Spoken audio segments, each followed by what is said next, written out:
Your Lincoln allows you to conveniently shift into or out of gear with the simple press of a button. Instead of a gear shift knob that takes up space in your center console, you have shift buttons on the center stack.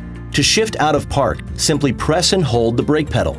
Then press and release either the reverse, neutral, drive, or sport button. The selected gear position will be highlighted on the buttons and will also appear in the instrument cluster. Once you're in your desired gear, just release the brake pedal. Additionally, there are 3 neutral modes you can choose from. Neutral, which allows you to start your vehicle while leaving it free to roll. Stay in neutral, which keeps your vehicle in neutral even when you exit it or turn the ignition off, for instance, when you put it through a car wash and exit during the wash cycle.